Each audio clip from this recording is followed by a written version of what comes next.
Episode 15 ladies hostel. క్రితం ఎపిసోడ్లో రాయన్న రైలులో ఢిల్లీ బయలుదేరి వెళ్ళిపోయాక కిరణ్మయి బట్టలు సర్దుకుంటూ ముందు రోజు లాయర్ వెంకటరత్నంతో మాట్లాడిన మాటలు గుర్తుకు తెచ్చుకొని అసలు ఆ లేడీస్ హాస్టల్లో గత 10 రోజుల ముందు నుంచి ఏం జరుగుతుందో తెలుసుకుని అపురూపలక్ష్మి మర్డర్ మిస్టరీని ఛేదించాలని కిరణ్మయి ఆ హాస్టల్లో ఎవరితోనైనా గెస్ట్గా ఉండవచ్చునని అనుకుంటుంది. లగేజ్ సర్దుకోవడం చూసిన అత్తగారు, తన అమ్మగారు ఆమెను ఎక్కడికి అని అడుగుతారు. తాను బయట పనుందని వారం రోజుల్లో తిరిగి వస్తానని చెప్తుంది. దానికి తండ్రి అడ్డు చెప్తూ ఉద్యోగం ఏదైనా చూసుకోమని చెప్తాడు. ఇలాంటి మనుషులు ఉంటారా అని అనుకోలేదు ఆమె. ఇంతకన్నా నికృష్టమైన మనస్తత్వాల గురించి సైకాలజీలో చదివిందామె. 2 రోజులు గడిచాయి. ఆ రోజు పొద్దున్నే పేపర్ చూసి ఆమె ఉలిక్కి పడింది. చివరి పేజీలో వార్త చదువుతూ ఉంటే ఆమె చేతులు కంపించాయి. ఇది ఊహించలేదామె. పేపర్ పక్కన పడేసి లేచింది. తొందరగా తయారయ్యి రాయన్న స్నేహితుడిని కలుసుకోవడానికి బయలుదేరింది. ప్రెసిడెంట్ జట్టుకి, పాకిస్తాన్ జట్టుకి 3 రోజుల క్రికెట్ మ్యాచ్ ఢిల్లీలో జవహర్లాల్ నెహ్రూ స్టేడియంలో ఆ రోజే మొదలవబోతుంది. 2 ఏళ్లుగా భారత్ జట్టు చాలా హీనమైన పరిస్థితిలో ఉంది. 1-2 వన్డే మ్యాచ్లు తప్ప అన్ని పోటీల్లోనూ చిత్తుగా ఓడిపోతుంది. క్రికెట్ను బాగా అభిమానించే భారత ప్రజలను చాలా బాధ పెడుతున్న విషయం అది. పాకిస్తాన్ టీం వస్తుందనగానే ఏముంది, వాళ్ళది యుద్ధ ప్రాతిపదికలో ఆడే టీం, వాళ్లతో ఆడి మన వాళ్ళు మరో అపజయం పరంపరలో తలవంచుకునేలా చేస్తారని ముందుగానే జోస్యం చెప్తున్నారు. 3 రోజుల్లో ఎగ్జిబిషన్ టీం కాబట్టి 2 టీమ్స్లోనూ కొత్త వాళ్ళకి అవకాశం ఇచ్చారు. సాధారణంగా ఈ మ్యాచ్లకు అంతగా రష్ ఉండదు. కానీ పాకిస్తాన్ జట్టు ఆట చూడడానికి స్టేడియం చాలా వరకు నిండిపోయింది. పాకిస్తాన్ కెప్టెన్ టాస్ గెలిచి ఫీల్డింగ్ ఎన్నుకున్నాడు. భారత జట్టు ఓపెనింగ్ శ్రీకాంత్, రమన్ చేశారు. 40 పరుగుల తర్వాత ఇద్దరూ అవుట్ అయ్యారు. అజారుద్దీన్ ముందు, తర్వాత టెండూల్కర్ వచ్చారు. 10 నిమిషాలకి టెండూల్కర్ అవుట్ అయ్యాడు. దాంతో భారత్ జట్టులో కొద్దిగా టెన్షన్ మొదలైంది. తర్వాత వచ్చిన ఆటగాడు ఒక్క పరుగు కూడా చేయకుండా అవుట్ అయిపోవడంతో భారత్ జట్ 62 పరుగులకి అతి ముఖ్యమైన 4 ఆటగాళ్లను పోగొట్టుకుంది. అజారుద్దీన్కి తోడుగా గట్టిగా నిలబడి ఆడగలిగే ఆటగాడు కావాలిప్పుడు. అజారుద్దీన్ సైగతో రాయన్న బ్యాట్ పుచ్చుకుని ఆట స్థలంలోకి అడుగుపెట్టాడు. ఇంటర్నేషనల్ లెవెల్ కాకపోయినా నేషనల్ లెవెల్లో అతను బాగా చాలా ఆటలే ఆడాడు. కాబట్టి తన మీద తనే నమ్మకంతో ఏమాత్రం భయం లేకుండా ఆట స్థలం మధ్యకు నడవసాగాడు. సాధారణంగా ఒక కొత్త ఆటగాడు ఫీల్డ్లోకి వస్తుంటే, అందులోనూ కాస్త నిలబడగలవాడు అనుకున్నవాడు వస్తుంటే ప్రేక్షకులు సంతోషంతో చప్పట్లు కొడుతూ అతన్ని ఆహ్వానిస్తారు. రంజీ ట్రోఫీ ఆటల్లో రాయన్న గురించి తెలిసిన వాళ్ళు కాబోలు అతన్ని చప్పట్లతో ఆహ్వానించారు. అంతలోనే మరో పక్క నుంచి పిల్లి కూతలు, విజిల్స్ కూడా మొదలయ్యాయి. ఎన్నడూ ఎరుగని ఆహ్వానమది. రాయన్న తొట్రుపడ్డాడు. నిలదొక్కుకున్న ధైర్యం, ఆత్మస్థైర్యం సడలినట్లు అనిపించింది. తనకు తానుగా ధైర్యం తెచ్చుకుని పిచ్చి దగ్గరకు నడిచాడు. మొదటి 2 బాల్స్ అతడు డిఫెన్సింగ్గా ఆడాడు. కొద్దిగా నిలదొక్కునే ధైర్యం వచ్చింది. ఓవర్ పూర్తవడంతో అక్రమ్ బౌలింగ్ తీసుకున్నాడు. మొదటి బంతి అజార్ ఒక పరుగు తీశాడు. ఇప్పుడు రాయన్న అక్రమ్ బౌలింగ్కి వచ్చాడు. చాలా జాగ్రత్తగా గమనిస్తూనే ఆడుతున్నాడు. ఒక్క పరుగు చేయలేకపోయాడు. స్టేడియంలో ఒక పక్క కలకలం. వాడిని తన్ని తగలేయండి, వాడికి ఆడే అర్హత లేదు, ఎవరిదో ఓ స్త్రీ స్వరం. ఆ వెంటనే ఈలలు కేకలు. ఆ గోలంతా తన గురించే అని తెలిసిన వెంటనే రాయన్నకి నీరసం ఆవహించింది. ఆ రోజు ఢిల్లీ పేపర్లో రాయన్న బెయిల్పై వచ్చి ఆడుతున్న విషయం గురించి ప్రముఖంగా పడింది. అది మరింత ఆజ్యం పోసింది. ఆడవాళ్లను హత్య చేయడం కాదురా, నీ మగతనం ఆటలో చూపించు అంటూ ఎవరో హిందీలో గట్టిగా అరిచారు. రాయన్న ముఖం మాడిపోయింది. ఆ విషయం గమనించినట్టుగా అజారుద్దీన్ ఆ ఓవర్ అయిపోయిన తర్వాత వచ్చి రాయన్న భుజం తట్టాడు. రాయన్న బలవంతంగా నవ్వాడు. అతని బ్యాటింగ్ వచ్చేసరికి మళ్ళీ అరుపులు. అమ్మాయిలే అరవడంతో అబ్బాయిల్లో హుషారు ఎక్కువైంది. బంతి వేగంగా వస్తుంది. రాయన్న మొత్తం దృష్టినంతా కేంద్రీకరించి బ్యాట్తో సిద్ధంగా ఉన్నాడు. అప్పుడు పడింది రాయన్న చెవిలో ఆ మాట. రేపిస్ట్, ఒరే రేపిస్ట్ అన్నమాట. బాణం తర్వాత బాణం వచ్చినట్లే స్థాణువులా నిలబడిపోయాడు రాయన్న. బాల్ పక్కనుంచే వెళ్ళి స్టెప్స్కి తగిలింది. చుట్టూ ఉన్న పాకిస్తాన్ ఆటగాళ్లంతా గాలిలోకి ఎగిరారు. స్టేడియంలో ఈలలు, అరుపులు. అయిపోయింది. రాయన్న పెవిలియన్ వైపు అడుగులు వేస్తూ ఉన్నాడు. స్టేడియంలో కూర్చున్న 12,000 మంది కళ్ళు తన వైపే కేంద్రీకృతం అయినట్లు, ఇంకా తనని చీడపురుగుగా చూస్తూ హేళన చేస్తున్నట్లు భావన. కాళ్ళు నడవడానికి నిరాకరిస్తున్నాయి. మనసు పరిగెత్తమని హెచ్చరిస్తుంది. ప్రేక్షకుల మధ్య నుంచి నడుస్తూ ఉంటే రకరకాల కామెంట్స్. ఇలాంటి వాళ్ళు జైల్లో ఉంటే మంచిదిరా, ఫీల్డ్లోకి వచ్చి మమ్మల్ని కూడా చంపుతావెందుకు? డ్రెస్సింగ్ రూమ్లోకి ఎలా చేరాడో అతనికే తెలియదు. బ్యాట్ పక్కన పడేసి ఒక కుర్చీలో కూలబడి తల 2 చేతులతో పట్టుకుని ఉండిపోయాడు. తోటి ఆటగాళ్ళు ఎవ్వరూ కూడా సానుభూతి చెప్పలేదు. అతడొక్కడే కూర్చుని ఆలోచిస్తున్నాడు. ఓడిపోయాడు. కూడగట్టుకుని వచ్చిన ధైర్యం అంతా సడలిపోయి ఘోరంగా ఓడిపోయాడు. అన్నింటినీ మించి కిరణ్మయి తన మీద పెట్టుకున్న ఆశల్ని, నమ్మకాన్ని కూడా దారుణంగా ఓడించేశాడు. ఆనందానికి పరాకాష్ట, దుఃఖానికి విరుగుడు కన్నీరు. అది కూడా అతన్ని పరిహసిస్తున్నట్లు కళ్ళలోనే ఘనీభవించి బాధ పెడుతుంది. ఏమిటి తను చేసిన తప్పు? ఆలోచిస్తుంటే దురదృష్టం తన మీద ఎంతటి విజయాన్ని సాధిస్తుందో అర్థమైంది. లేకపోతే పెళ్ళింట్లోంచి తను లక్ష్మిని చూడడానికి వెళ్లాల్సిన అవసరం ఏముంది? బలహీనత ఆవరించనే కూడదు. ఆవరించిందో శరీరాన్ని, మనసుని కూడా నిస్తేజం చేసేస్తుంది. రాయన్న రాయిలా ఆ కుర్చీలో బిగుసుకుపోయాడు. బయట ఆట సాగుతూనే ఉంది. ఆ తర్వాత భారత జట్టు ఆటగాళ్లు ఎక్కువసేపు నిలబడలేకపోయారు.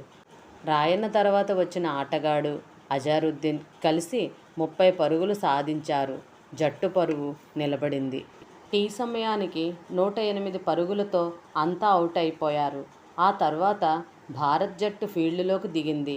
రాయన్న కూడా ఫీల్డింగ్లోకి దిగక తప్పలేదు. ఆ ప్రదేశాన్ని వదిలి పారిపోవాలనుంది. కానీ ఏమీ చేయలేని నిస్సహాయత.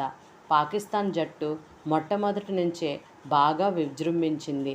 5 ఓవర్లకే 18 పరుగులు ఇచ్చేశారు. రాయన్నని ఉత్సాహపరచడానికన్నట్లు అతన్ని బౌలింగ్ చేయమన్నాడు అజారుద్దీన్. భయంగానే రాయన్న వేసిన మొట్టమొదటి బంతిని బ్యాట్స్మెన్ 4 కొట్టాడు. మళ్ళీ స్టేడియంలో అంతా అరుపులు, కూతలు. ఆ ఒక్క ఓవర్లోనే రాయన్న 10 పరుగులు ఇచ్చాడు. అతడిలో ఏమాత్రం ధైర్యం ఉన్నా అది కూడా సడలిపోయింది. లాంగాన్లో ఉన్న అతడి మీద అరటి తొక్కలు, టమాటాలతో పాటు విసుర్లు, పరిహాసాలు వచ్చి పడుతున్నాయి. మనిషిని మనిషి మాటలతో, చేతలతో హింసించే శాడిజం పక్క మనిషిలోనే ఉండడం మానవజాతికి దేవుడిచ్చిన శాపం. ఆ రోజు ఆట ముగిసే సమయానికి రాయన్న ముఖంలో జీవం పూర్తిగా హరించుకుపోయింది. అయితే అంతకు మించిన అవమానానికి ఏర్పాట్లు జరుగుతున్నాయని, మర్నాడు ఆట మొదలయ్యే సమయానికి ప్రారంభమవుతాయని అతనికి తెలిస్తే ఆ రాత్రి అతడు ఆత్మహత్య చేసుకుని ఉండేవాడు. విజయ్ కుమార్కి చాలా సంతోషంగా ఉంది. అంతా తను అనుకున్నట్లే జరుగుతుంది. మొదట ఆటతో రాయన్న అవకాశాలు దాదాపుగా హరించుకుపోయాయి. మర్నాడు అతడు చిత్తుగా ఓడి కూలిపోక తప్పదు. ఆ తర్వాత తన ఆట గొప్పగా లేకపోయినా టీంలో తనే సెలెక్ట్ అవ్వడం ఖాయం. ఢిల్లీలో ఒక పెద్ద హోటల్లో అతడు రాఘవరెడ్డితో పాటు కలిసి ఒక పెద్ద పార్టీ చేసుకుంటున్నాడు. మొత్తానికి అసాధ్యుడివయ్యా, గొప్ప రాజకీయ బుర్ర నీది అని పొగిడాడు రాఘవరెడ్డి. అంతే మరి, శతకోటి దరిద్రాలకు అనంతకోటి ఉపాయాలన్నారు. రాయన్న ఎంత సెన్సిటివో నాకు తెలుసు. అలాంటి వాడు ఇలాంటి దెబ్బలకు తట్టుకోలేడు. హైదరాబాద్ నుంచి హాస్టల్ అమ్మాయిలు వచ్చారని పేపర్లో చదివాను, నిజమేనా? అదెలా మేనేజ్ చేశావు? ఆ రమణి గ్యాంగ్ అందరినీ వెంట పట్టుకుని వచ్చినట్లుంది. ఇది నా పని కాదు, రాజారావు గారిది. అక్కడ చేయలేని పని ఎక్కడైనా చేసి చూపించాలనుకుంటున్నాడు. అదంతా వాడి తాపత్రయం. అతడికేంటి లాభం? లాభం ఏం లేదు. ఈ కేసులో తన పేరు ఎక్కడ బయటపడుతుందోనని భయం. రాయన్నకి ఆ పిల్లకి స్నేహం కలిపిన వాళ్ళు ఈ రాజారావు రమణిలే. తమ మీద అనుమానాలు రాకూడదని ఏదేదో చేస్తున్నారు. ఈ రకంగా ఢిల్లీ చూసి 4 రోజులు ఎంజాయ్ చేయొచ్చని రమణి స్నేహితులు వచ్చినట్టున్నారు. ఫైనాన్స్ అంతా రాజారావే చూసుకుంటున్నాడు. ఇలాంటివన్నీ వాడికి సరదాలు. ఏదేమైనా కానీ ఇది మనకు లాభిస్తుంది. మీ పేరు మాత్రం బయటకు రాకుండా చూసుకో హెచ్చరించాడు రాఘవరెడ్డి. ఆ విషయంలో ఎలాంటి భయం లేదు. చేయవలసిన వాళ్ళు చేసే విధంగా నేను వెనక నుండి చేయిస్తున్నాను దర్పంగా అన్నాడు విజయకుమార్. నువ్వు చేయలేని దాన్ని నేను మరోలా సాధించాను చూడు అన్నది అతని మాటల్లో స్పష్టంగా కనబడుతుంది. దీనికోసం అతడు 50,000 దాకా ఖర్చు పెట్టాడు. దానికి తగిన ఫలితం కనిపిస్తుందని మాత్రం నమ్మకం కుదిరింది. రాబోయే రోజుల్లో భారత్ టీంలో తన పేరు తలుచుకుని పొంగిపోతున్నాడు విజయకుమార్. సరిగ్గా అదే సమయానికి తనకి తెలియని శత్రువుని ఎదుర్కోవడానికి, రాయన్నకు ధైర్యం ఇవ్వడానికి కిరణ్మయి ఢిల్లీ చేరే దారిలో ఉంది. రెండో రోజు ఆట మొదలవ్వబోతుంది. ఫీల్డ్లోకి వెళ్లే సమయం దగ్గర పడుతుంది. ప్లేయర్స్ అందరూ హడావిడిగా తమ తమ పనుల్లో మునిగిపోయి ఉన్నారు. కెప్టెన్ అజారుద్దీన్ ఆ రోజు ఆటలో వ్యూహం గురించి వివరిస్తూ ఉన్నాడు. ఇది టెస్ట్ మ్యాచ్ కాకపోయినా ఆరంభంలోనే చిత్తుగా ఓడిపోతే ఎంతో ఆసక్తిగా ఎదురుచూస్తున్న జనం మొదట్లోనే చెప్పబడిపోతారు. కాబట్టి ఈ ఆట ఓడిపోకుండా డ్రాగానైనా మార్చాలి అంటే ఈ పూట ఆటతోనే అది సాధ్యపడాలి. రాయన్న చెవులకి ఇవేవీ ఎక్కడం లేదు. ఆ రోజు ప్రొద్దున్న స్టేడియంకి రాకముందే అతనికి ఈ విషయం తెలిసింది. దాదాపు 500 మంది ఢిల్లీ కాలేజ్ విద్యార్థినులు తనని ఆటలో నుంచి తొలగించమని స్టేడియం బయట ధర్నా చేయబోతున్నారు. అమాయకమైన ఒక కన్యను రేప్ చేసి అంతటితో తృప్తిపడక అమానుషంగా చంపిన హంతకుడికి దేశానికి ప్రాతినిధ్యం వహించే అర్హత ఎక్కడుందని నినాదాలు చేస్తున్నారు. ప్రేక్షకులకి లోపల ఆట కన్నా బయట వ్యవహారం ఉత్సాహంగా ఉంది. రాయన్నకి సింకింగ్ ఫీలింగ్ కలుగుతుంది. ఇన్ని వేల మంది దృష్టి మీద ఆటగాళ్లందరూ ఒక్కొక్కరుగా బయటకు వెళ్ళిపోతున్నారు. రాయన్న మాత్రం కదలలేదు. కెప్టెన్ అతని వైపు దృష్టి సారించి చూసి ఏమీ అనలేక బయటికి వెళ్ళిపోయాడు. చాలాసేపు అతను అలాగే ఉన్నాడు ఒంటరిగా. అంతలో అతడి భుజం మీద ఎవరిదో చేయి పడింది. నేను రాలేను, ప్లీజ్ నన్ను వదిలేయండి అన్నాడు తలెత్తకుండానే. నువ్వు వెళ్ళకపోతే నేను ఊరుకుంటానా రాయన్నా? నువ్వు ఆడి తీరాలి. నా సిస్టర్ బాధపడకుండా ఉండడానికైనా నువ్వు ఆడాలి అని అన్నదో స్వరం. స్నేహితుడి స్వరం వినగానే రాయన్న చివుక్కును తలెత్తాడు. స్నేహితుడి వెనక నిల్చుని ఉంది కిరణ్మయి. ఊహించని ఆ అద్భుతానికి ఒక్క క్షణం పాటు రాయన్న కళ్ళు మెరిసి అంతలోనే ముకిలించుకుపోయాయి. ఓడిపోయాను కిరణ్మయి. నువ్వు పెట్టిన పరీక్షలో కూడా చిత్తుగా ఓడిపోయాను. ఇలా ఓడిపోతానని తెలిసి కూడా నీ మాట కాదనలేక ముందుకొచ్చాను. దానికి తగిన శిక్ష అనుభవిస్తున్నాను అన్నాడు గద్గద స్వరంతో. ఓడిపోయాను అనుకోవడమే పిరికి లక్షణం. అసలు ఓడిపోవడం అంటే ఏంటి? అవతలి బలానికి ధాటికి తట్టుకోలేక చిత్తైపోవడమే ఓటమి. పరీక్షకు పిలుపు వచ్చినప్పుడు ఇక్కడి నుంచి కదలకుండానే ఓడిపోయాను అనుకోవడం హాస్యాస్పదం. ఇది ఓటమి కాదు, పలాయనం. దానికి ఏ పేరైనా పెట్టు. ఆ బయట నిలబడి నా మీద ఆరోపణలతో నినాదాలు చేసినంతమంది స్వరం ముందు నేను నిరపరాధిని అని అరిచిన నా ఒక్కడి స్వరం ఎంత బలహీనమవుతుందో ఊహించు. ఆ బయట నిలబడిన 100 మంది అమ్మాయిల్లో ఏ ఒక్కరికైనా మీతో సన్నిహిత పరిచయం ఉందా? మీరెలాంటివారో వాళ్లలో ఎవరికైనా తెలుసా? మీరు చేసిన నేరాన్ని ఏ ఒక్క అమ్మాయి అయినా ధైర్యంగా వచ్చి సోదాహరణంగా నిరూపించగలదా? ఆవేశానికి లోబడి నిజానిజాలు తెలియకుండా చేస్తున్న ఆరోపణలు 4 దిక్కులా ప్రతిధ్వనించినా అందులో స్వరతీవ్రతే తప్ప ఆత్మసంతృప్తి కనిపిస్తుందా? అంది కిరణ్మయి. ప్రజలకు వినిపించేది ఆ స్వరాలే కిరణ్మయి. నిజమే.